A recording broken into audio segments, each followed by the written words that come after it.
विद्यार्थी मित्रांनो, नमस्कार. आज आपण डॉक्टर बाबासाहेब आंबेडकर मराठवाडा विद्यापीठ अंतर्गत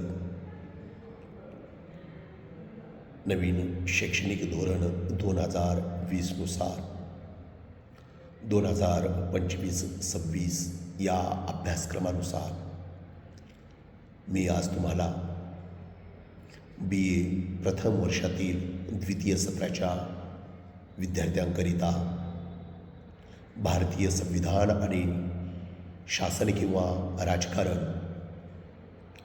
या पेपरबाबत थोडीशी माहिती विशद करणार आहे.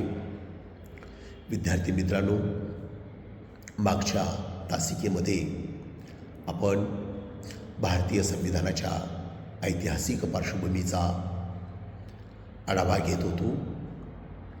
यामध्ये आपण 19व्या शतकातील सामाजिक, राजकीय, शैक्षणिक, सांस्कृतिक, धार्मिक आणि प्रशासनाबाबत जी परिस्थिती भारतामध्ये निर्माण झालेली होती त्याबाबत संक्षिप्त रूपाने आपण मागच्या तासिकेमध्ये माहिती बघितलेली आहे. त्याचाच हा उत्तरार्ध. या भागामध्ये भारताने ज्या संविधानाचा स्वीकार केलेला आहे त्या स्वीकारामध्ये खऱ्या अर्थाने भारताने संविधान हे मुद्दामहून स्वीकारलेलं आहे. या संविधानाच्या स्वीकृतीमध्ये जो ऐतिहासिक प्रशासकीय बाबी आहेत त्याचासुद्धा विचार करणं गरजेचं आहे. विद्यार्थी मित्रांनो, 1882मध्ये हंटर कमिशन भारतामध्ये येतं आणि त्या कमिशनसमोर महात्मा फुले यांनी संपूर्ण परिस्थितीचा आढावा ते देतात. त्या कमिशन समोर ते जे विचार प्रकट केलेले आहेत ते विचार भारतीय जीवन या जीवनासमोरील प्रचलित आव्हाने जी होती तीच खरी आव्हाने महात्मा फुले यांनी विशद केलेली होती. याचाच प्रित्यतार्थ म्हणून भारतामध्ये एक चळवळ खंबीरपणे निर्माण करण्याचं काम 28 डिसेंबर 1885मध्ये ॲनी बेजंट यांच्या अध्यक्षतेखाली भारतीय राष्ट्रीय काँग्रेसची स्थापना झालेली होती. या चळवळीचा जो मुख्य उद्देश होता तो मुख्य उद्देश खऱ्या अर्थाने या देशामध्ये एक मानवी जीवन चांगल्या प्रकारे रुजविणे हा होता. या चळवळीमध्ये काम करणारे जेही महत्त्वपूर्ण व्यक्ती होते, ज्यामध्ये दादाभाई नौरोजी असतील, गोपाळकृष्ण गोखले असतील, लोकमान्य टिळक असतील, महात्मा गांधीजी असतील, सरदार वल्लभभाई पटेल असतील, पंडित जवाहरलाल नेहरू असतील, हे स्वातंत्र्यपूर्व काळातील आणि संविधानपूर्व आणि संविधानाच्या काळातील या संपूर्ण प्रतिनिधींनी या काँग्रेसला, या काँग्रेसद्वारे जी ही चळवळ भारतामध्ये निर्माण केलेली होती त्या चळवळीचं भारतीय संविधानामध्ये आणि भारतीय स्वातंत्र्यामध्ये विशेष असं योगदान आहे. या योगदानाबरोबरच ही चळवळ किंवा या मुवमेंटने जे काम केलेले होते ते अद्वितीय होते.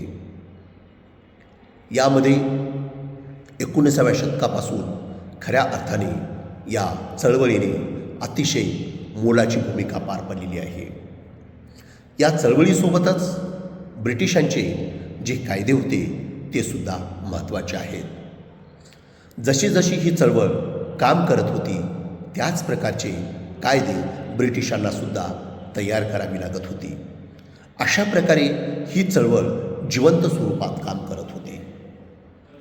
जसे 1905ची काँग्रेसची सभा असेल, 1911ची सभा असेल, 1916ची सभा असेल, 1928-29ची सभा असेल, 1935ची सभा असेल, या प्रत्येक सभेमध्ये काँग्रेसने विशेष असे नेतृत्व केलेले आहे. या काँग्रेसच्या अधिवेशनामध्ये संपूर्ण देशाच्या चालीरीतीवर प्रकाश टाकला जात होता आणि तो प्रकाश टाकत असताना एक उघडपणे आणि प्रत्यक्षदर्शी काम करणारी ही चळवळ दिसत होती. ही चळवळ ज्याप्रमाणे काम करत होती त्याचेच पडसाद ब्रिटिशांच्या शासनावर सुद्धा झालेले आहेत. 1909चा कायदा असेल, 1919चा कायदा असेल, 1935चा कायदा असेल, या प्रत्येक कायद्यावर भारतीय राष्ट्रीय काँग्रेसची पकड मात्र होती. या दोन्हीची तुलना करत असताना ज्या भारतीय जनतेच्या समस्या आहेत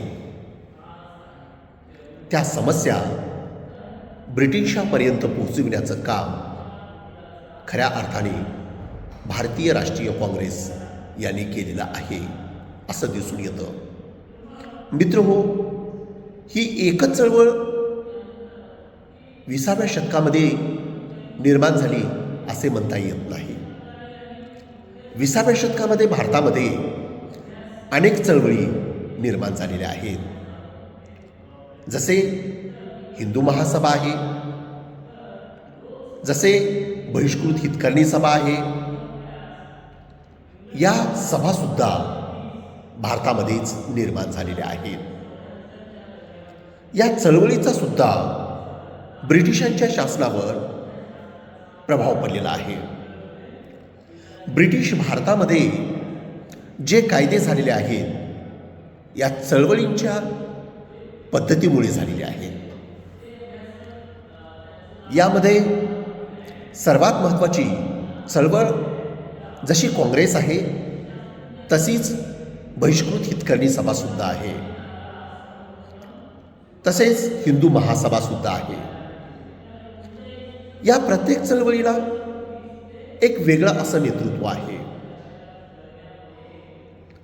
या चळवळीने जे देशामध्ये काम केलेले आहेत त्या कामामधूनच देशाला एक संविधानसुद्धा मिळालेलं आहे. मग ते काम कोणतं होतं याची सुद्धा चर्चा करणं अतिशय गरजेचं आहे.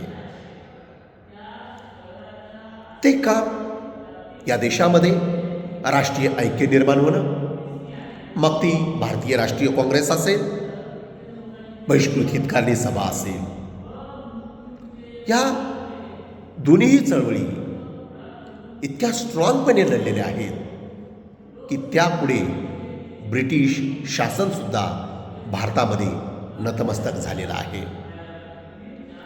या दोन्ही चळवळींचा मर्म हा भारतातील शासन एक उच्च दर्जाचं निर्माण व्हावं, भारतामध्ये जे ब्रिटिशांचं शासन आहे ते पळवून लावणे आणि या देशात आपलं शासन निर्माण करणे हाच उद्देश होता. 1909, 1919 या दोन्ही कायद्यामध्ये या चळवळींचा इतकासा प्रभाव नव्हता. परंतु 1935चा जो कायदा आहे या कायद्यावर मात्र या दोन्ही चळवळींचा प्रभाव हा कायम दिसून येतो. आणि या प्रभावातून जे संविधान बनलेलं आहे ते संविधान कसं बनलेलं आहे याबाबतची माहिती आपण येणाऱ्या पुढच्या तासिकेमध्ये बघू. धन्यवाद.